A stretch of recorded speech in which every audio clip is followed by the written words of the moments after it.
Hoje eu vim apresentar meu relatório de estágio supervisionado em Geografia 2. Me chamo Maria da Conceição Euflauzino Martins.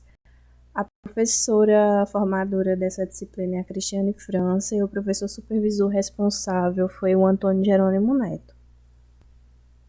A apresentação. A caracterização da etapa de estágio supervisionado ocorreu na cidade de Biara, na Paraíba, na escola Cecibado de Souza, supervisionada pelo então professor supervisor das turmas de 8º e 9º ano, Antônio Jerônimo Neto, buscando enriquecer e contribuir na grade curricular dos cursos de licenciatura em Geografia, bem como desenvolver competências necessárias para conduzir a sala de aula. O primeiro contato com ambas as turmas ele foi mediado pelo professor, onde ele apontou os pontos fortes e fracos da turma e a maneira de abordá-los. Durante esse processo, eu avaliei os problemas enfrentados no cotidiano e também observei a maneira que o professor usava as metodologias no dia a dia. Notei que as temáticas elas não se prendiam a uma monotonia, que o professor sempre associava a geografia ao contexto local, onde o campo escolar se insere na sociedade. Ele também utilizava conceitos geográficos para que os alunos participassem ativamente das aulas com a ajuda da tecnologia, ou seja, ele utilizava a tecnologia para que os alunos assimilassem melhor os conceitos geográficos, visto que a escola dispõe de uma sala de computadores com excelentes aparelhos.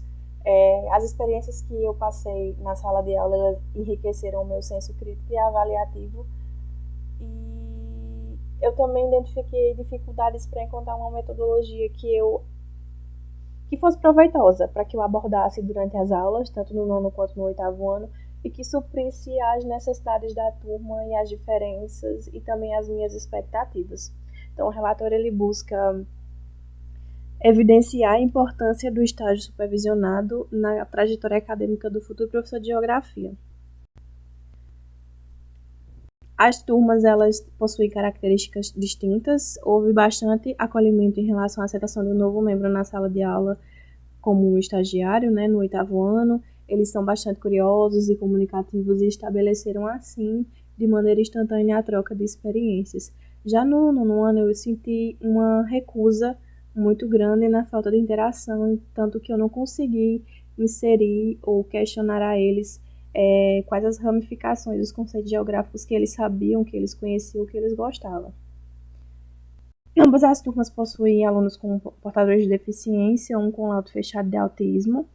Eu até indaguei ao professor essa questão de como o aluno absorve, os conceitos geográficos em sala de aula, e ele relatou que só tem nas necessidades que o aluno permite, visto que o interesse é pouco e ele quase não vai às aulas. Na outra turma uma aluna também possui, só que não é com diagnóstico fechado, então é só uma suspeita. Então, isso atrapalha muito no desenvolvimento dela e a família não aceita essa questão do problema. As propostas foram bem aceitas pelos alunos. Discussão sobre os conceitos e temas trabalhados no estágio. Ensino de Geografia e BNCC no ensino fundamental. Bom, o ensino de Geografia na educação básica ele possui um papel fundamental no desenvolvimento do aluno. Então, ele contribui significativamente na aprendizagem e no desenvolvimento do raciocínio lógico crítico, que é a maneira como o indivíduo se localiza no mundo. E o seu papel ativo na sociedade. Então, a BNCC ela divide esses principais conceitos geográficos e os organiza de acordo com seus níveis de complexidade. O trabalho docente está associado ao ensino e também aos saberes. É sabido que o professor não detém o saber e o ensino é influenciado por vários aspectos externos à comunidade escolar, ou seja, a questão social, a questão política, o que eu posso falar mais? A região, a cultura, a dinâmica, a metodologia, o ato de ensinar também do professor. O uso das geotecnologias no ensino fundamental é o meio que o professor utiliza atualmente de manter os alunos concentrados em algo que seja interativo e interessante. Então, esses meios tecnológicos auxiliam muito no ensino de geografia. Então, a gente utiliza o Google Earth e o Google Maps, que são os mais conhecidos para analisar as regiões, as características, bem como estudar a cartografia e a regionalização. Já o trabalho de campo no ensino da geografia é a metodologia ativa mais interessante para trabalhar os conceitos geográficos. e é composta por um programa de atribuições para a aprendizagem do aluno, que incentiva a curiosidade, trabalho em equipe, relação interpessoal e a participação ativa do aluno no processo de aprendizagem. Aqui estão um pouco das atividades desenvolvidas no estágio, atribuídas pelo professor, e as partes em negrito são as atividades que eu planejei com eles, no caso, as regências.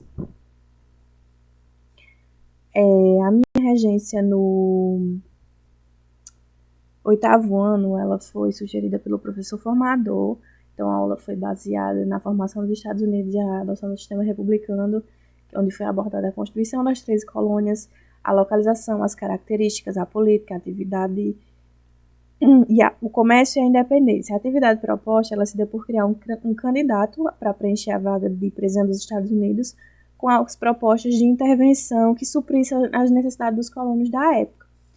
Já a aula do 9º ano foi a Revolução Chinesa, quais os fatos que a incitaram e as características. O tema foi abordado em sala antes de aplicar o documentário e também foi utilizado o data show. A intervenção da atividade foi um resumo com os principais pontos. Já as atividades abordadas durante a disciplina de estágio foi o uso das tecnologias, que auxiliam bastante na complementação para montar a aula interativa e mais interessante para os alunos. O Fórum 1 foi em relação às experiências que passamos durante o estágio 2. E a atividade 2 foi sobre a precarização do professor, que a realidade da docência ela foge muito do que nós vemos durante a licenciatura, do quanto nós estudamos. O Fórum 2 foi sobre o papel do professor na construção da geografia escolar e na formação dos sujeitos. O professor ele não se resume apenas ao papel de ensinar. Ele é retratado aos conceitos e preceitos éticos e morais aprendidos em casa, ou seja, o que a gente aprende em casa, a gente reforça na escola de uma maneira que o indivíduo aprende a viver em sociedade. As experiências ao longo do estágio, eu encontrei muita dificuldade e me assustou bastante, porque existe uma grande diferença entre a disciplina de estágio 1 e a disciplina de estágio 2, porque na disciplina de estágio 1, com a observação, eu me sentia muito aluna. Então, para mudar esse conceito e mudar essa visão de hoje sou aluna e amanhã sou professora, foi muito complicado. Foi um misto de emoções, de medos, e eu me senti muito limitada porque eu não conseguia desenvolver uma metodologia que fosse satisfatória para mim. Então, as aulas foram adiadas várias vezes, mas o orientador ele me instruiu da melhor maneira possível, respeitando o meu tempo. Então, eu fiz o cronograma e entrei em sala de aula. A primeira turma foi o 8º ano a ministrar, e a segunda foi o 9º ano. Então, eu procurei retratar as aulas de maneira interativa, de maneira que todos participassem e tirassem um bom proveito. Conclusões. O maior desafio é a insegurança, claro, e não alcançar as próprias expectativas. A experiência ela é muito rica, você aprende muita coisa em sala de aula, mas a maior dificuldade continua sendo a falta de interesse dos alunos e a falta de estrutura familiar. Contudo, as expectativas foram alcançadas, boa parte, então não depende sempre do esforço da dedicação do professor para que os alunos aprendam e tenham interesse pela geografia. Depende também dos alunos. É de suma importância também avaliar o comportamento e a situação dos alunos, porque é a chave para desenvolver a comunicação e ter empatia em relação aos problemas enfrentados no dia a dia em sala de aula. O estágio ele enriqueceu bastante o meu histórico enquanto futura professora. Sem ele, eu não conseguiria mensurar a carga e o dever que é ensinar e buscar soluções para inovar nas maneiras de abordar as temáticas estudadas. Aqui estão as referências e as fotos. Essa primeira foto é da regência do 9º ano, que foi o documentário que eu passei para eles. Outra foto aqui deles assistindo o documentário, que sou eu, na regência do 8º ano. São eles realizando as atividades, né? A atividade, no caso, proposta. E aqui embaixo, dá para ver bem o resultado dessa atividade, né? O candidato da atividade do grupo 1 e o candidato da atividade do grupo 2. Então, eles criaram tudo. Eles criaram personagem, características, nomes, chapa e as propostas de intervenção. Então foi muito interessante, muito proveitoso e eles gostaram bastante. Então, desde já, eu agradeço muito pela atenção. Obrigada!